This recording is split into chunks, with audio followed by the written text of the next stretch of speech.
परळीतल्या नगरपालिकेसमोर असलेल्या strong room बाहेर बाचाबाची झाल्यानंतर राष्ट्रवादी काँग्रेस शरद पवार गटाच्या उमेदवारांवर तसेच त्यांच्या कार्यकर्त्यांवर गुन्हे दाखल करण्यात आलेले आहेत। आपल्यासोबत दीपक देशमुख आहेत। साधारण 25 ते 26 लोकांवर तुमच्यासोबत गुन्हे दाखल झाले आहेत, काय सांगाल? पहा, मला अजून काय माहिती मिळाली नव्हती। आता तुमच्याकडूनच मला माहिती मिळाली आहे की गुन्हे दाखल झालेत, कारण आम्ही रात्रीसुद्धा जाऊन सह्या करून आलेलो आहोत।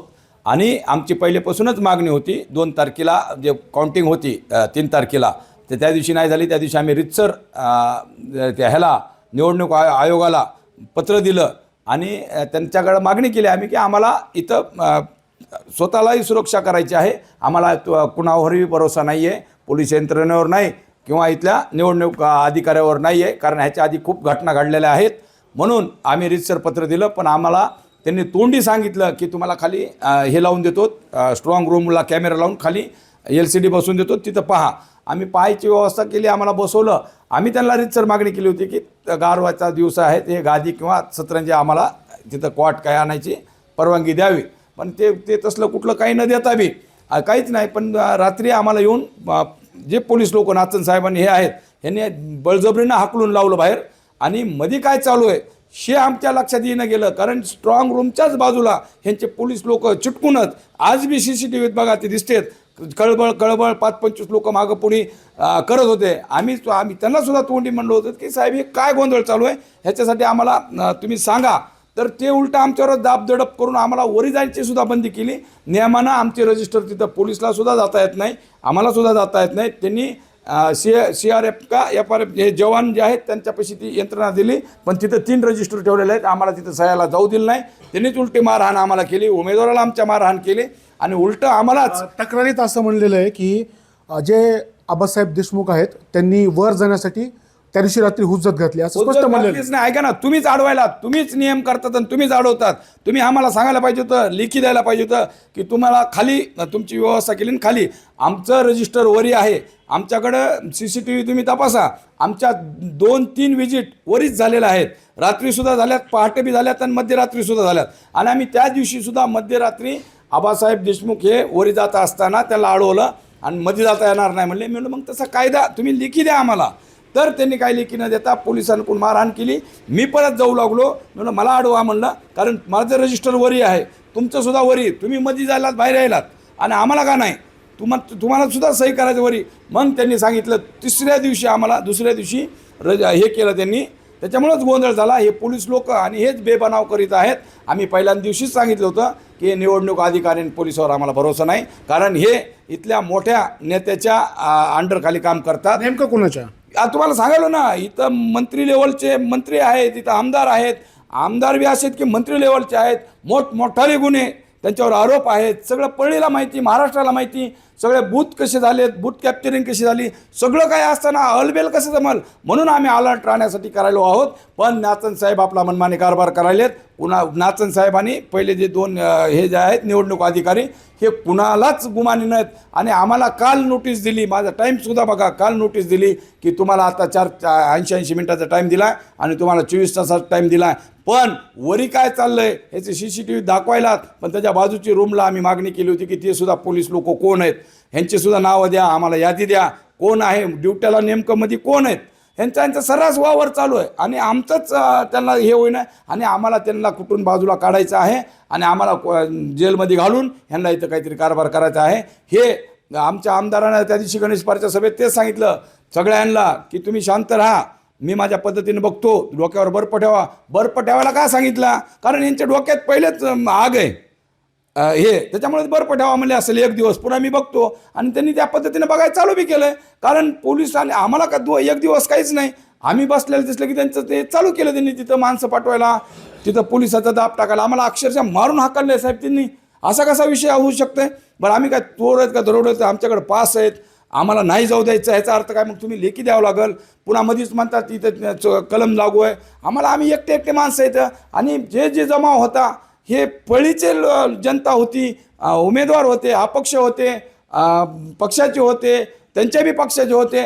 आणि आम्ही काय उजत घातले, आम्ही तर उलट न्याय मागू लागलो, तर आम्हाला मध्ये कार्ड द्या आणि आम्हाला दुसरं शिफ्टवालं कुणी आलं तर हाकलू नये। हेच आम्ही मागणी केली. आमच्यावर काहीही आणि कुठलंही आमचा कुठला हे नव्हता आणि आमचं फक्त कायदेशीर यांनी मागणी केलेली होती की आम्हाला मध्ये जाऊन बसायचं आहे. आता काय तुमची मागणी असणार आहे? अबा आम्हाला हे पाठ झालेलं आहे. खोट्या केसेस करणं, वेगवेगळ्या पद्धतीचे गनिमत काल अॅट्रॅसिटी झालं नाही, त्यांनी ते पद्धतीनं सुद्धा सगळं जुगाड लावून पाठविले होते लोक. तुम्ही बघा मुलाखतीमध्ये ते सुद्धा लोक आले होते त्यांचे, जे की नगरसेवक पदाला उभा केले, त्यांच्या ताफ्यातले, त्यांच्या काय म्हणते ते मोहाबातले, त्यांच्या त्या गँगमधले ते सुद्धा लोक तिथं आहेत. त्यांनी सुद्धा बाईट दिलेलं आहेत की हे जातीवादी ते अहो ह्याच्यात जात कशी झाली?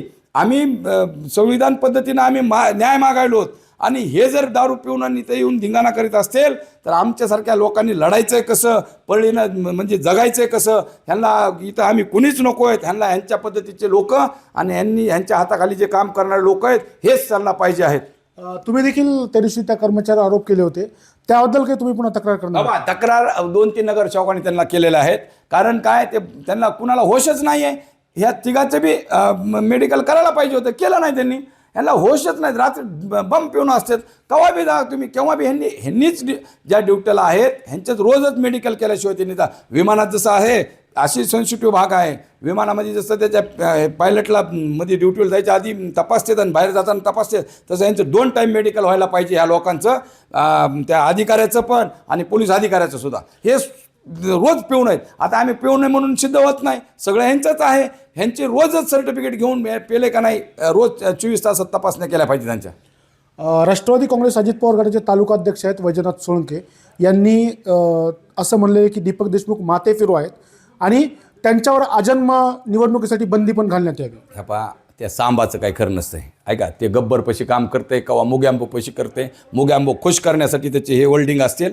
मी माथे फिरू, अरे मी माथे फिरू असतो तर मला शरद पवार साहेबांना परळीची सर्व जबाबदारी देऊन मी परळीची सगळी पॅनल टू पॅनल मी लढवायलो माझ्या नेतृत्वाखाली. आणि मी माझ्या ज्या मागण्या आहेत माथे फिरू असतो तर ह्या अधिकाऱ्यांनी सगळ्या माझ्या मागण्या मान्य केलेल्या आहेत. पूर्ण पोलीस बंदोबस्त लावला आहे.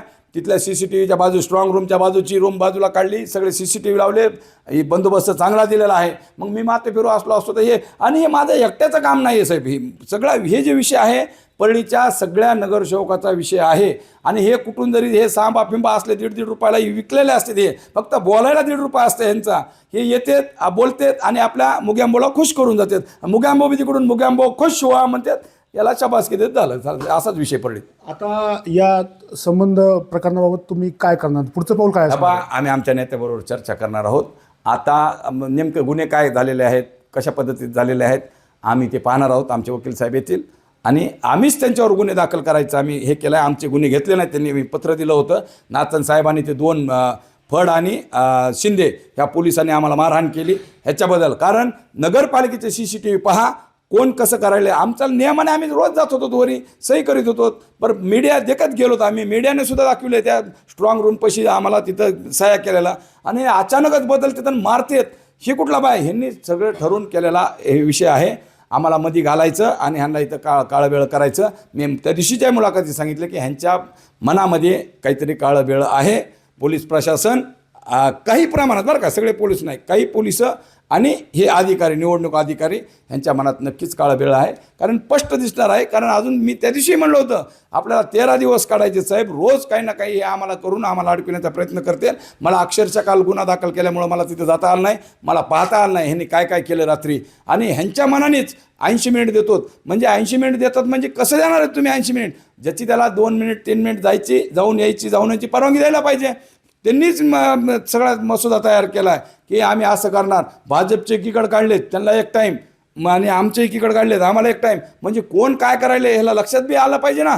त्यांच्या मनाने त्यांना जसं शिकवण आहे, त्यांना जसं फोनवर जसं सांगते. नेमकं कुणाच्या फोन? तुम्हाला सांगितलं ना, इथं मंत्री लेवलचे लोक आहेत, मंत्री लेवलचे आमदार आहेत, ह्यांचंच ऐकते ती. इथं दुसरं कोण आमचं ऐकणार? अहो आम्ही तिथं आंदोलन करून बी आम्हाला पास मिळत नाही.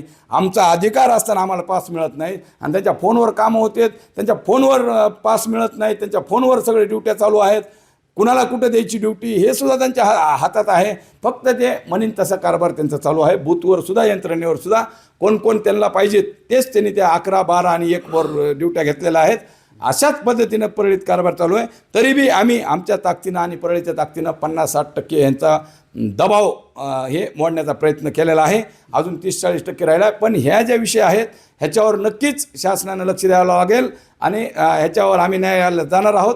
किंवा इलेक्शन कमिशनरनं सुद्धा ह्यांनी ताबडतोब ह्या लोकांच्या बदल्या किंवा ह्यांच्यावर वरिष्ठ अधिकारी देऊन ह्याला 24 तास तिथंच बसायला लावावं लागेल. ह्यांच्या फोनची सुद्धा तपासण्या करावं लागत्या.